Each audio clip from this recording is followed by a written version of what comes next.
آتا ہے، پہلی چیز ذکر الہی کا اہتمام کرنا، یعنی دن میں اللہ کا ذکر کرتے رہنا۔ کیسے؟ دیکھیے، دن میں ہم جو چیزیں زیادہ سوچتے ہیں وہی خیالات بار بار آتے ہیں، رات کو خوابوں میں ہی وہی آتے ہیں جو دن میں ہم زیادہ سوچتے ہیں۔ اسی طرح ہم لوگ دن میں جس چیز میں زیادہ زور لگاتے، زیادہ سوچتے، زیادہ بات کرتے، وہی چیزیں ہم کو نماز میں یاد آتی۔ کسی کو اگر پورا دل و دماغ پکوان میں ہے تو نماز میں سلنڈر ہی یاد آتا ہے۔ کسی کو ہمیشہ اگر شادی کر کے دے دی، اپنی بچی کے بارے میں خیال ہے تو اس کو نماز میں بھی اس کی بچی سے یاد آتی ہے نا۔ تو کسی کو چھوٹے بچے ہیں اسکول کو بھیج دیے تو ان کا خیال پورا نماز میں بچوں کے اوپر رہتا ہے۔ اس طرح جو زیادہ سوچتے ہیں وہی خیال نماز میں آتا۔ اسی طرح اگر ہم دن میں صبح شام یا پھر جبھی بھی اٹھتے بیٹھتے پکاتے یا پھر کبھی سفر کرتے اللہ کا ذکر اگر ہم کرتے رہیں تو پھر یہ ذکر نماز بھی ذکر ہے، تو نماز میں بھی ہم کو اللہ ہی یاد آتا، دنیاوی خیالات نہیں آتے، پہلی چیز۔ دوسری چیز، نماز کے طریقے کا مطالعہ کرنا۔ ہمارے نبی صلی اللہ علیہ وسلم نماز کیسا پڑھتے تھے، نبی کی نماز کیسی تھی، اس کا مطالعہ کرنا، معلوم کرنا، یہ دوسری چیز ہے خشوع پیدا کرنے میں۔ تیسری چیز، نماز کی مکمل تیاری کرنا۔ نماز کی مکمل تیاری کا مطلب کیا ہے؟ اذان توجہ کے ساتھ سننا، پہلی چیز۔ دیکھیں، نماز میں اگر خشوع لانا چاہتے ہیں، نماز میں اگر دنیاوی خیالات وسوسے نہیں آنا بلکہ سوچ رہے تو یہ سب کرنا ہے، ٹھیک ہے؟ یہی نماز پھر ہم کو کامیاب کرنے والی ہے۔ پہلی چیز، نماز کے لیے اذان ہوتی ہے تو اذان توجہ کے ساتھ سننا، سن کے کیا کرنا؟ جواب دینا، سن کے سر پہ اوڑھنی ڈال لینا، ہے نا؟ کسی بھی حدیث میں نہیں ہے، یاد رکھو۔ ہماری عورتیں کیا کرتی ہیں عام طور پر، اذان ہوا تو سیدھا لیٹے سنو بیٹھ جاتے ہیں، نہیں بیٹھے سنو، نہیں بھائی بات نہیں کرنا، ٹھیک ہے اچھی بات ہے، لیکن بہت سارے لوگ تو باتیں بھی کرتے، لیٹے سنو بیٹھنا اور بیٹھ کے سر پہ اوڑھنی ڈال لینا عورتیں، یہ کسی بھی حدیث میں نہیں ہے، یاد رکھو۔ کرنے کا کام کیا ہے؟ لیٹے ہوئے لیٹو، کوئی بات نہیں، اذان سنے اذان کا جواب دو، اللہ اکبر بولے تم بھی اللہ اکبر بولو، پوری اذان کا جواب دو۔ اذان کے بعد کیا کرنا؟ درود پڑھنا، اس کے بعد اذان کے بعد کی دعا پڑھنا، اس کے بعد کیا کرنا؟ ہاں ماشاءاللہ صحیح جواب دی، میں سمجھا ٹی وی آن کرنا سمجھ، ہاں والیوم ابھی تک کم کرے تھے نا، تھوڑا بڑھا دینا۔ اکثر مسلمان کرتے یہ نا، اذان ہوا تو ساؤنڈ کم کر دو، اوڑھنی ڈال لو، بیٹھ جاؤ، اذان ہو گئی ساؤنڈ بڑھا دو، خلاص۔ یہ نہیں ہے، سنے دعا پڑھے درود پڑھے، اب اٹھ کے وضو بناؤ، اب نماز پڑھو، ٹھیک ہے نا؟ یہ خشوع ہے۔ تو بہرحال اذان توجہ سے سننا، دعا پڑھنا، درود پڑھنا، پھر اس کے بعد اپنا لباس اور اپنی جگہ کا پاک رکھنا، نماز کا انتظار کرنا۔ ارے بھائی ہوا کہ نہیں ابھی ظہر کا ٹائم، انتظار ہوا کہ نہیں، اور 1 گھنٹہ ہے، اور 1 آدھا گھنٹہ ہے، اور 5 منٹ ہے، نماز کے انتظار میں رہنا، کیونکہ اللہ کے رسول صلی اللہ علیہ وسلم نے فرمایا آدمی نماز ہی میں رہتا مصلی پر جب تک وہ انتظار میں رہے، صحیح مسلم کی روایت۔ انتظار میں تم جتنی دیر بیٹھے اتنی دیر نماز ہی پڑھنے کا اللہ تعالیٰ ثواب لکھ دیتا ہے۔ تو دیکھیے، پہلے سے ہمارے دماغ کو اگر ہم نماز کی طرف توجہ دیتے ہوئے، انتظار کرتے ہوئے، اذان کا جواب دیے، ہمارے دل و دماغ میں اب پہلے سے ہی سوچ آ کے بیٹھی نماز کے تعلق سے۔ لیکن نہیں، ابھی تک ٹی وی دیکھ رہے تھے، یا تو ابھی تک دنیا میں کیا ہے دوسرے کے ساتھ باتیں کر رہے تھے، فونوں میں بات کر رہے تھے، یا نہیں تو کچھ بھی دوستوں کے ساتھ تھے، اچانک جلدی جلدی بھاگ کے نماز پڑھے۔ اس میں اور اس میں فرق ہوتا کہ نہیں ہوتا؟ بہت فرق ہوتا ہے۔ دل و دماغ ایک بھاگ بھاگ کے دوڑ کے دیکھیے، آپ کالج کو جاتے ہیں، اسکول کو جاتے ہیں، اکثر لوگ کیسی تیاری ہوتی؟ صبح اٹھے، کپڑوں کا، نہانے کا، بیگ کا، ٹفن کا، یہ سب تیاریاں کر کے ایک مائنڈ سیٹ کے ساتھ جاتے ہیں۔ اگر کسی کو سیدھا نیند میں سے یوں اٹھا کے کلاس روم میں بٹھا دیے تو انہیں کیسا رہتا ہے نا؟ تو فرق ہوتا ہے اس کو زمین آسمان کا۔ اسی طرح تم نماز کی تیاری کرو، پہلے سے سوچ کے رکھو، نماز میں وسوسے اور دوسرے خیالات نہیں آئیں گے، یہ خشوع اور خضوع ہے۔ پھر اسی طرح نماز اطمینان سے پڑھنا، سکون سے پڑھنا، اطمینان و سکون سے پڑھنا۔ کیسے؟ اللہ کے رسول صلی اللہ علیہ وسلم نے فرمایا لوگوں میں سب سے بڑا چور وہ ہے جو نماز کا چور ہے۔ نماز کا چور سب سے بڑا چور بولے ہمارے نبی صلی اللہ علیہ وسلم. کیسے؟ نہ اس کا رکوع صحیح طریقے سے ہوتا ہے نہ اس کا سجدہ. ابن خزیمہ کی یہ روایت ہے. نماز کا چور یہ سب سے بڑا چور ہے. جلدی جلدی رکوع کر لیتا, جلدی جلدی سجدہ کر لیتا. کئی لوگوں کو دیکھتا ہوں, اللہ اکبر, میں بھی مسجد میں آج بھی ایک رکعت ہماری ہو گئی تو اس کی 3 رکعت ہو جاتی, 4 رکعت ہو جاتی, جلدی جلدی ہوں, پڑا بھاگا, اللہ اکبر. ایسا نہیں, اطمینان سے پڑھنا, سکون سے پڑھنا. پھر 5ویں چیز, نماز میں خشوع اور خضوع کیسے آئے گا؟ ہر آیت ٹھہر ٹھہر کے پڑھنا. نماز میں ہم جو بھی پڑھ رہے ہیں ٹھہر ٹھہر کے. کیسے؟ اللہ کے رسول صلی اللہ علیہ وسلم بسم اللہ پڑھتے تو رک جاتے, اس کے بعد الحمدللہ رب العالمین پڑھتے تو پھر رکتے, پھر اس کے بعد الرحمن الرحیم پڑھتے تو پھر رکتے. اسی طرح ہر آیت پر ہمارے نبی صلی اللہ علیہ وسلم رکتے. ٹھہر ٹھہر کے نماز پڑھنا. اب ہمارے ماحول میں نماز کی حالت کیسی ہے دیکھنا ہو تو رمضان میں تراویح کی نماز جس مسجد میں مائک میں پڑھائی جاتی سن لینا بس. ہاں سنتے ہوں گے ابھی کبھی آپ بھی, نماز کیسے سپیڈ سے چلتی ہے. ٹھیک ہے نا, الحمدللہ رب العالمین الرحمن الرحیم. انہیں خالی آ سے سٹارٹ کرا تو ایک سمجھ میں آتا, لاسٹ میں جیم بولے تو ایک سمجھ میں آتا, اتش. باقی بیچ میں کیا پڑھا کسی کو سمجھ میں نہیں آتا. بیچ میں انہیں غلطی بھی پڑھ رہا تو پیچھے ٹھہرے سو آدمی کو سمجھ میں نہیں آتا, اتنی سپیڈ رہتی ہے نماز. ہم لوگ میں ویسے سجدہ بھی کرتے ہیں تو کہ سبحان ربی العظیم, سبحان ربی العظیم, سبحان ربی العظیم, کیا بول رہے سمجھ میں نہیں آ رہا. ایسے نہیں ہے, ٹھہر ٹھہر کے الحمدللہ رب العالمین الرحمن الرحیم مالک یوم الدین, رک رک کے. اللہ کے رسول صلی اللہ علیہ وسلم ٹھہر ٹھہر کے نماز پڑھتے تھے. ٹھیک ہے. پھر اسی طرح 6ویں چیز یہ ہے خوبصورت آواز سے پڑھنا. نماز اچھی آواز سے پڑھنا. اچھی آواز سے کب پڑھ سکتے آپ؟ جب آپ کو تجوید آتی ہو. اسی لیے ہم بولتے ہیں بار بار تجوید سیکھو. تجوید ہم لوگ سکھا رہے ہیں, اس کے باوجود کئی لوگوں کے اندر یہ دیکھتے ہیں کہ اس کے اوپر کیا ہے, آج دلچسپی نہیں ہے. آج دلچسپی نہیں. کیوں؟ اہمیت معلوم ہوتا نا اس کے لیے قربانی دیں گے. اس کی اہمیت ہی نہیں معلوم ہے تو کیوں قربانی دیں گے, اس کے لیے وقت کیوں نکالیں گے.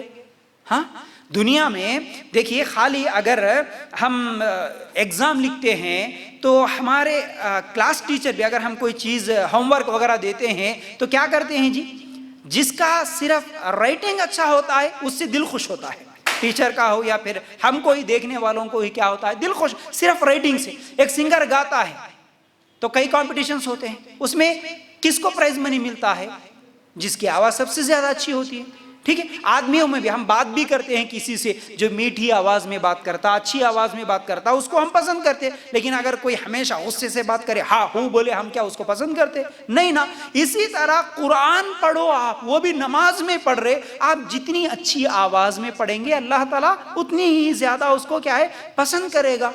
لیکن ہمارے پاس تجوید نہیں آتی, اس لیے جیسا بچپن میں سکھا دیے ویسا الحمدللہ رب العالمین الرحمن الرحیم کیا کیا کی بول دیتے. آج اکثر لوگوں کو بسم اللہ بھی صحیح طریقے سے پڑھنے نہیں آتا, بسم اللہ بولنے نہیں آتا.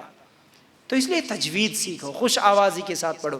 الحمدللہ رب العالمین الرحمن الرحیم مالک یوم الدین. اچھی تجوید کے ساتھ پڑھنا ہے. کیوں؟ اللہ کے رسول صلی اللہ علیہ وسلم خوش آوازی سے پڑھتے تھے. اچھی آواز قرآن کے حسن میں اضافہ کرتی ہے. ابو داؤد کی روایت کے مطابق اللہ کے رسول صلی اللہ علیہ وسلم نے فرمایا قرآن کے حسن میں اضافہ کرتی ہے, قرآن کی خوبصورتی میں اضافہ ہوتا ہے جب آپ اچھی آواز سے نماز پڑھیں گے. ٹھیک ہے. اسی طرح آپ کبھی یہ جو قرآن کے قاری جو ہوتے ہیں, غور سے سننا اللہ کے لیے, آپ ادھر ادھر بالکل باتیں نہیں کرنا, توجہ کے ساتھ سننا. بالکل بھی آپ کی توجہ اگر ہٹے گی, آپس میں باتیں کر لیں گے تو پھر آپ کا یہاں آنا بیکار, میرا بولنا بیکار ہو جاتا. ایسا نہیں ہونا. آپ درس سن رہے, ایسے سننا ہے جیسے آپ ہلیں گے بھی نہیں, ہلیں گے بھی نہیں, اس طرح توجہ کے ساتھ دیکھیں گے, سنیں گے. تو سمجھ میں آتی بات. ٹھیک ہے. تو میں کیا بول رہا تھا کہ آپ کبھی قرآن کی قرأت لگاتے ہیں, کبھی اچھے قاریوں کی قرأت سنتے آپ. ٹھیک ہے. جیسا کہ مکہ کے امام ہیں شیخ سدیس کی آپ کبھی آواز سنیں. اسی طرح ابو بکر الاشتری کی سنیں, کبھی ادریس ابکر کی سنیں. ٹھیک ہے نا. پھر اسی طرح بہت مشہور قاریاں ہیں, مشاری العفاسی ہے, ان کی آواز سنیں. کتنا دل کو سکون ہوتا, صرف ان کی آواز سنے تو دل کو سکون ہوتا. اسی طرح ہم بھی اگر کوشش کر کے پڑھیں تو ہماری نماز میں بھی سکون آتا, ہماری نماز میں بھی ہم کو لذت ہوتی ہے جب ہم خوش آوازی کے ساتھ پڑھیں گے. ٹھیک ہے. پھر اسی طرح ساتویں چیز، نماز میں خشوع کیسے آئے گا؟ نماز میں خشوع آئے گا جب ہم نماز میں کیا پڑھ رہے ہیں اس کا معنی اور مطلب معلوم ہو. معنی اور مطلب معلوم ہو کیا پڑھ رہے ہیں ہم. میں انشاءاللہ آگے بتاؤں گا آپ کو، ابھی انشاءاللہ بتاؤں گا ہم نماز میں پڑھ رہے کیا، اس کا معنی کیا ہے، آگے بتاؤں گا انشاءاللہ. ورنہ ہم کیا پڑھ رہے ہم کو خود نہیں معلوم، تو پھر اسی طرح ہماری نماز کی کیفیت ہو گئی ہے. ٹھیک ہے. آٹھویں چیز یہ ہے کہ نماز پڑھتے وقت موت کو یاد رکھیں. موت کو یاد رکھیں. کیسے؟ اللہ کے رسول صلی اللہ علیہ وسلم نے فرمایا ہر نماز کو آخری نماز سمجھ کے پڑھا کرو. ابن ماجہ کی روایت. ہر نماز کو آخری نماز.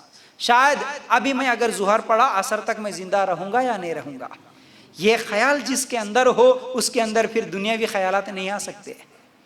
آخری نماز پڑھ سمجھ کے پڑھو بولے اللہ کے رسول صلی اللہ علیہ وسلم. پھر اسی طرح ایک اور حدیث ہے، اللہ کے رسول صلی اللہ علیہ وسلم نے فرمایا نماز کے دوران موت کو یاد رکھو. جب انسان موت کو یاد کرے تو یقیناً نماز کو عمدگی سے ادا کرے گا. شیخ البانی نے اس حدیث کو صحیح کہا. تو بہرحال نماز میں موت کو یاد رکھنا. نویں چیز، اللہ سے ہم کلامی سمجھ کر پڑھنا. نماز جب بھی ہم پڑھتے نا، پہلے دماغ میں ہمارا خیال آنا کہ میں اب اللہ سے بات کر رہا ہوں، میں اللہ سے بات کر رہا ہوں. کیسے؟ حدیث بھی دیکھیے، اللہ کے رسول صلی اللہ علیہ وسلم نے فرمایا تم میں سے کوئی نماز پڑھ رہا ہوتا ہے وہ اللہ کے ساتھ باتیں کر رہا ہوتا ہے. صحیح بخاری کی روایت.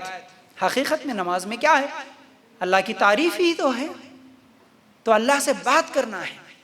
ٹھیک ہے. پھر اسی طرح 10ویں چیز، میں اللہ کو دیکھ رہا ہوں یہ تصور کرنا ہے. نماز پڑھنے سے پہلے یہ پورا سیٹنگ کرنا ہے اپنے دماغ کو. کیسے؟ اللہ کے رسول صلی اللہ علیہ وسلم نے فرمایا تو اللہ کی اس طرح عبادت کر جیسے تو اسے دیکھ رہا ہے. اگر یہ نہ کر سکے تو ذہن میں بٹھا اللہ تجھے دیکھ رہا ہے. صحیح بخاری کی روایت. ٹھیک ہے.